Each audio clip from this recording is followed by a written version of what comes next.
नरेंद्र मोदी सहित भारतीय जनता पार्टी के सभी नेता देश की जनता से विपक्ष में जो बातें और वादे करते थे, वर्तमान में सत्ता सुख भोगने पर भारतीय जनता पार्टी के नेता जनता से किए गए वादों को भूल गए हैं। लोकसभा चुनाव पूर्व भाजपा नेता कहते थे कि उनकी सरकार केंद्र में आई तो पेट्रोल 30 रुपए लीटर व डीजल 20 रुपए लीटर हो जाएगा। वहीं तत्कालीन मनमोहन सरकार में भारतीय रुपए में हो रही गिरावट को सरकार के चरित्र से आकलन करते थे। ये बात विधायक दिलीप सिंह गुर्जर ने कांग्रेस कमेटी द्वारा पेट्रोल डीजल के मूल्य में वृद्धि व बढ़ती हुई महंगाई के विरोध में थाली बजाओ हल्ला बोल आंदोलन के दौरान कही। सभी कांग्रेस के साथीगण, जिला कांग्रेस के अध्यक्ष भाई स्वामी जी, हमारे शहर अध्यक्ष बेटा जायसवाल जी, हमारे सभी वरिष्ठ कांग्रेसी नेतागण, आज महंगाई के विरोध में कांग्रेस का प्रदर्शन में क्षेत्र के समस्त नागरिकों से अनुरोध करता हूँ। 2014 के लोकसभा चुनाव के पूर्व आप नरेंद्र मोदी जी के, शिवराज जी के और अन्य भारतीय जनता पार्टी के लोगों के भाषण सुने और देखे कि उन्होंने उस समय क्या क्या बोला था और चुनाव जीतने के बाद उनकी नीतियाँ क्या हो गई, ये देखने की आज आवश्यकता है। उन्होंने महंगाई का कम करने की बात कही थी, पेट्रोल डीजल के भाव कम करने की बात कही थी, अपने रुपये का अवमूल्यन के संबंध में बात कही थी। जो बात कही थी आज सब पूरी भारतीय जनता पार्टी उसके विपरीत काम कर रही है। पेट्रोल डीजल के भाव मैं नरेंद्र मोदी जी को बधाई देता हूं कि उन्होंने पूरे पेट्रोल से ज़्यादा डीजल के भाव करके हमारी आम जनता और किसानों के पीठ में छुरा जो मौका है। जहाँ तक कोरोना के संबंध बात है, आज जनता को राहत देने की आवश्यकता है। परंतु मोदी जी एक तरफ तो हवाई जहाज के पेट्रोल सस्ता कर रहा है, वहीं दूसरी ओर आम जनता के लिए जो डीजल का उपयोग होता है, जो महंगाई की मार लगातार बढ़ रही है और डीजल के होने के बढ़ने के कारण निश्चित रूप से हमारी महंगाई बढ़ेगी, उसका पूरा भार जनता के ओर आएगा। तो हम सब इस बात का विरोध करते हैं कि बढ़ी हुई मूल्यवर्ती वापस ली जाना चाहिए, जनता को राहत दिया जाना चाहिए। कई गरीब तबके के लोग हैं जो 3-4 महीने लॉकडाउन के कारण उनका व्यापार व्यवसाय चौपट हो गया, उनको आज आर्थिक सहयोग की आवश्यकता है। तो निश्चित रूप से जो पैसा आएगा आप पेट्रोल डीजल का आपको अपने अन्य कार्यों में खर्च करेंगे, पर जनता के हितों के लिए आप कोई काम नहीं करेंगे। आपने तो जो हमारे जो जनता का दान का पैसा था कोरोना संबंध में, उसका भी आप पता नहीं लगने दे रहे हैं। इन सब बातों को हमारे क्षेत्र की जनता को, हमारे देश की जनता को समझना होगा। भारतीय जनता पार्टी सिर्फ अमीरों के लिए काम करती है, गरीबों के लगातार इस बात के लिए प्रयास करती है कि हम हमारा मजदूर भूखा रहे, किसान भूखा रहे और अन्य क्षेत्र के जो गरीब तबके के लोग हैं वो लगातार वो अपने जीवन में ही संघर्ष करते रहे और आम जो जनता की समस्या है उनका ध्यान उनसे हट जाए। हम महंगाई वृद्धि के विरोध करते हैं और भारतीय जनता पार्टी के शासकों को चेतावनी देते हैं कि आने वाले समय में आंदोलन के लिए तैयार है। हमारे क्षेत्र की प्रदेश की जनता इसको निश्चित रूप से आने वाले समय में भारतीय जनता पार्टी को उनकी दोगली नीतियों के कारण सबक सिखाएगी। जिस प्रकार से बताया कि 100 रुपये में 100 यूनिट बिजली के बिल, तो निश्चित रूप से प्रदेश की जनता 40% जनता को उसका लाभ मिल रहा था, हमारे गरीब किसानों का लाभ मिल रहा था। तो निश्चित रूप से हम सब लोग बढ़ती महंगाई का विरोध करते हुए जनता पार्टी को चेतावनी देते हैं कि अभी संभल जाओ, अभी मौका है, जनता के हितों के लिए काम करे, जनता को लूटने का काम नहीं करे। आने वाले समय में भारतीय जनता आपको सबक सिखाएगी। जय हिंद, जय भारत।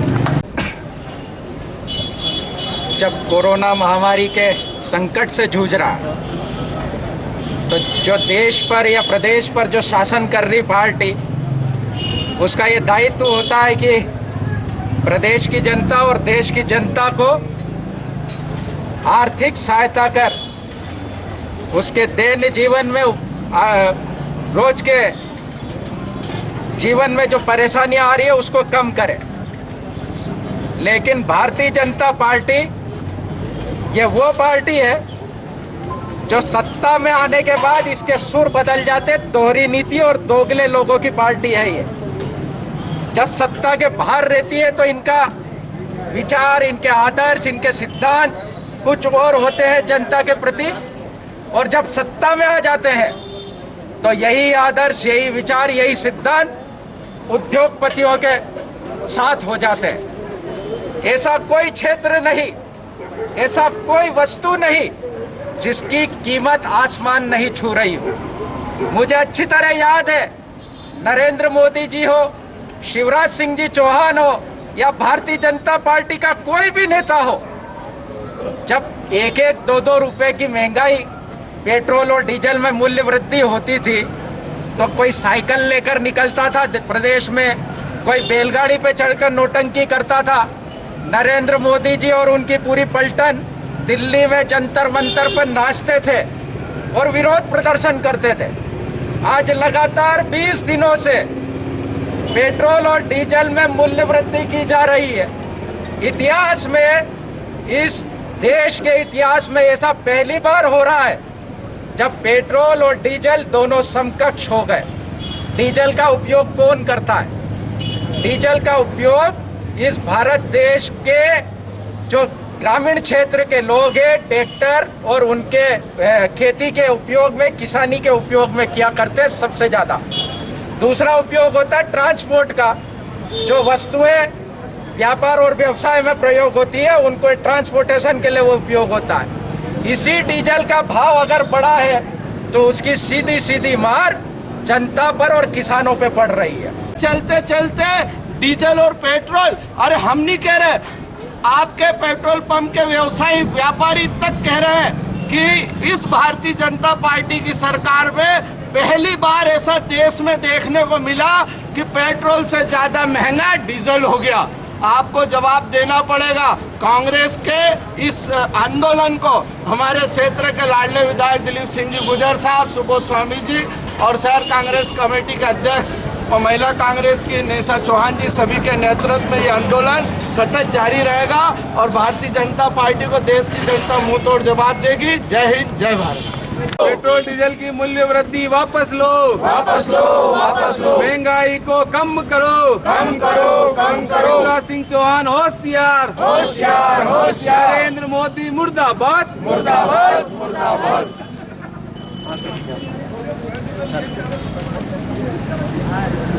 आज कांग्रेस पार्टी नागदा के द्वारा माननीय राष्ट्रपति महोदय को एसडीएम महोदय के माध्यम से महंगाई के विरोध में एक ज्ञापन प्रेषित किया गया है। इसको उचित माध्यम से वरिष्ठ अधिकारियों को प्रेषित किया जाएगा।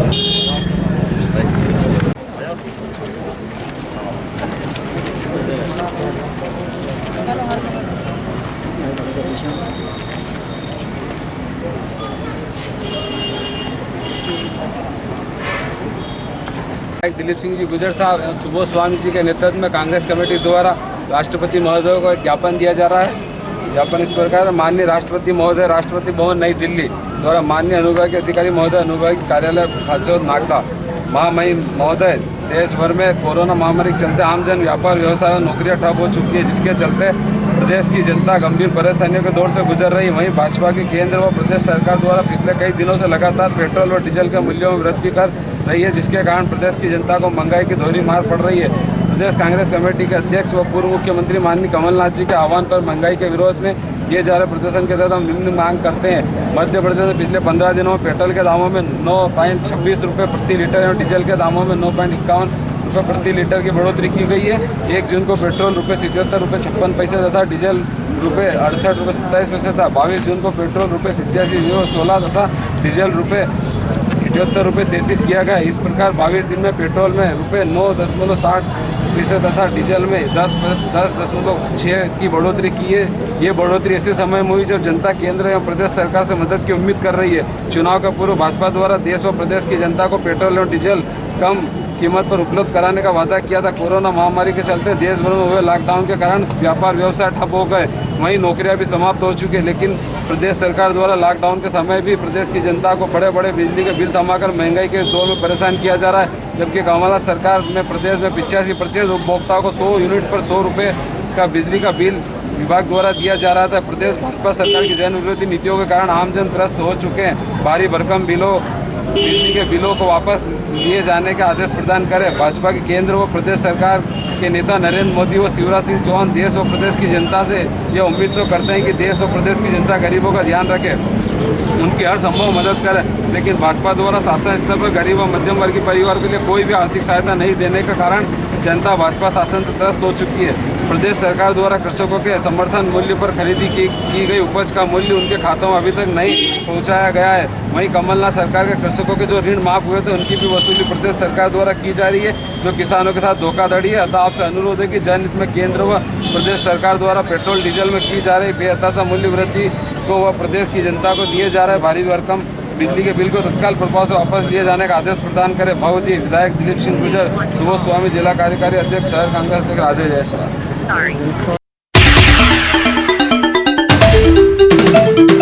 शहर का बाजार अब सुबह 9 से शाम 7 बजे तक खुलेगा।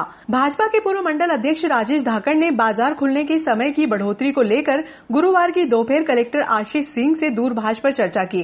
कलेक्टर ने मामले की गंभीरता को समझते हुए शाम को एसडीएम को निर्देशित किया।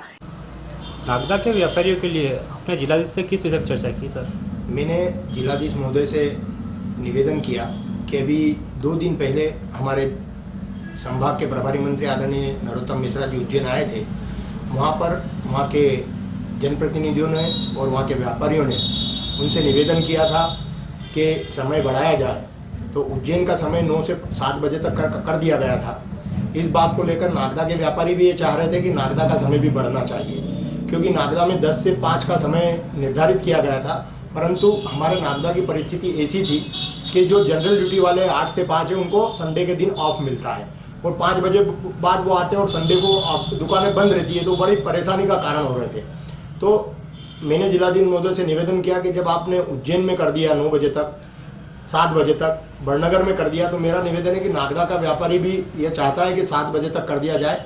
उन्होंने इस बात को समझा कि जब उज्जैन और सबदूर हुआ तो उन्होंने नागदा को भी 7 बजे तक करने का आदेशित किया।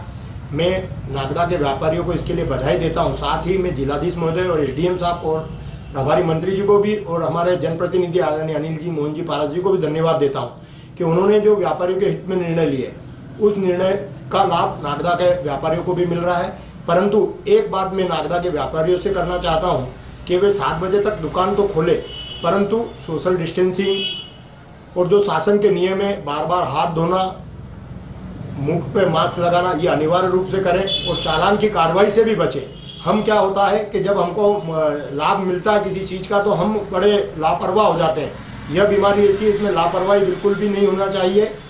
इसलिए व्यापारियों से यही निवेदन है कि वे इन सब नियमों का पालन करते हुए अपनी दुकान को चलाएं। साथ ही मैं नागदा नगर की जनता और आसपास के क्षेत्र की जनता से एक निवेदन करना चाहता हूँ कि वे भी इन नियमों का पालन करें। साथ में कोई यदि बाहर से व्यक्ति आता है तो उसकी सूचना प्रशासन को दे, वे स्वयं भी उससे कहे कि जाकर पहले अपना मेडिकल कराए, 14 दिन उसको क्वारंटीन करे। इस तरीके से हम इस क्षेत्र को समय रहते कोरोना से बचाकर रख सकेंगे। यही मैं आपसे निवेदन करना चाहता हूं। पुनः जिलाधीश महोदय, एसडीएम साहब और सभी जनप्रतिनिधियों का बहुत बहुत धन्यवाद। जय हिंद, जय भारत। इधर एसडीएम पुरुषोत्तम कुमार ने गुरुवार की शाम को बाजार खुलने के समय की बढ़ोतरी की, जिससे हर आम और खास को राहत मिली है। एसडीएम कुमार के अनुसार शुक्रवार से बाजार प्रातः 9 से शाम 7 बजे तक खुला रहेगा। इसके अलावा स्टेट हाईवे पर संचालित होने वाले ढाबे और रेस्टोरेंट का समय प्रातः 9 से रात्रि 9 बजे तक रहेगा। अनुभाग नागदा क्षेत्र अंतर्गत नगर पालिका परिषद नागदा एवं नगर परिषद उन्हेल एवं ग्रामीण क्षेत्र, ये सभी जगह जो आर्थिक गतिविधियां हैं वो संचालित करने के समय में कुछ परिवर्तन किया है। Hospital, clinic, pathology, medical store जो हैं ये निरंतर 24 घंटे खुले रह सकते हैं। पेट्रोल पंप प्रातः 7 बजे से रात्रि 8 बजे तक खुले रहेंगे। थोक फल विक्रय और थोक सब्जी नीलामी जो है ये प्रातः 7 बजे से 10 बजे तक की जा सकेगी। इसके अलावा दूध डेयरी, मिल्क पार्लर, बेकरी, किराना, ग्रोसरी, मिठाई, नमकीन, चाट, चाय कॉफ़ी दुकान, खुदरा फल सब्जी की दुकान, ठेले, रसोई गैस, आटा चक्की, hair cutting salon, beauty parlour वगैरह जो हैं ये प्रातः 7 बजे से साढ़े 7 बजे तक खुले रह सकते हैं। पशु आहार, खाद बीज, कृषि उपकरण, रासायनिक दवा की दुकानें, जनरल स्टोर, स्टेशनरी, किताब, चश्मे की दुकान, फ़ोटो स्टूडियो है, फ़ोटोकॉपी है, स्पोर्ट्स की दुकान है, कियोस्क हैं, आइसक्रीम पार्लर, जूस सेंटर वगैरह हैं, कपड़े, जूते, चप्पल, बर्तन, cosmetics, jewellery, tailoring, laundry, electronics, electricals की दुकानें, mobile, plumber, electrician, building material की दुकानें, automobiles, auto parts, service centre, fabrication, repairing works, ये सारी दुकानें जो हैं ये प्रातः 9 बजे से शाम 7 बजे तक खुली रह सकेंगी। इसके अलावा शहर में जो रेस्टोरेंट, ढाबे हैं शहर के अंदर, वो भी सुबह 9 बजे से शाम 7 बजे तक खुले रह सकेंगे, लेकिन वहाँ बैठा के खाना देना प्रतिबंधित रहेगा, ये केवल पार्सल दे सकेंगे। ऐसे ही हाईवे पे स्थित जो रेस्टोरेंट, ढाबा हैं वो भी केवल गुजरने वाले वाहनों को फूड पार्सल दे सकेंगे, बैठा के खिलाना जो है प्रतिबंधित रहेगा। और हाईवे पे जो ढाबे हैं वो 9 बजे से रात्रि 9 बजे तक चलाए जा सकेंगे। इसके अलावा जो शासकीय निजी कार्यालय हैं या शासकीय निजी बैंक हैं, बीमा कंपनीज हैं, ये कार्यालयीन जो समय है 10:30 से 5:30 तक ये संचालित होंगे। शासकीय उचित मूल्य की दुकानें हैं वो उनका निर्धारित दिन और समय है, उसके अनुसार वो चलेंगे।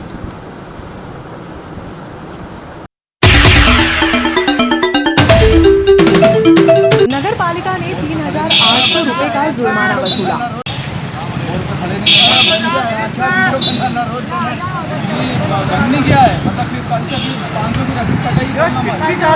शहर के मुख्य मार्गों पर अव्यवस्थित रूप से खड़े रहने वाले फल विक्रेताओं के खिलाफ प्रशासक पुरुषोत्तम कुमार के मार्गदर्शन में कार्रवाई की गई। नोडल अधिकारी बसंत सिंह रघुवंशी के अनुसार अतिक्रमण दल प्रभारी पवन भाटी के नेतृत्व में टीम ने महात्मा गांधी मार्ग, जवाहर मार्ग, रानी लक्ष्मीबाई मार्ग, ओझा मार्ग, जामा मस्जिद रोड आदि स्थानों पर बिना मास्क के घूमने वालों व अव्यवस्थित रूप से खड़े रहने वाले फल विक्रेताओं पर जुर्माने की कार्रवाई की। इस दौरान लगभग 3,800 रुपए का जुर्माना वसूला गया। 2 बजे है ना, इसके बाद में दिखेगा 500 की चालान निकाल है ना। आप तो ये तो घूम रहे हो और इनको हमको तो खुले दुकान मिलेगी क्या? ठीक है चलो आया ही मैं किसी की भी गाड़ी तुम वो यार इनको भी। क्षेत्र में मौसम की पहली बारिश में ही मूसलाधार बारिश के कारण आवागमन हुआ बंद। कई इलाकों में पानी भराव की वजह से समस्याएं हुई पैदा।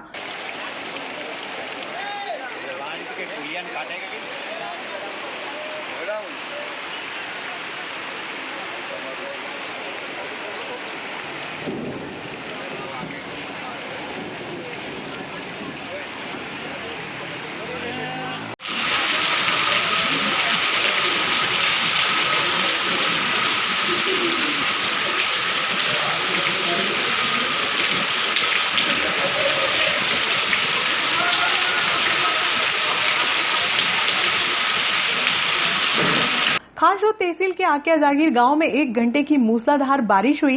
इस दौरान नगर के सभी नाले उफान पर आ गए। बस स्टैंड, कुमार मोहल्ला, धाकड़ धर्मशाला सहित सभी जगहों पर पानी ही पानी हो गया। पुराने दरवाजे पर बना नाला उफान पर आया। इस वजह से काफी लोग नाले के उस पार फंस गए थे, जिन्हें ग्रामीणों द्वारा बड़े वाहनों में बैठाकर लोगों को नाला पार करवाया गया। इस दौरान आकिया जागीर का खासरोड से संपर्क भी टूट गया।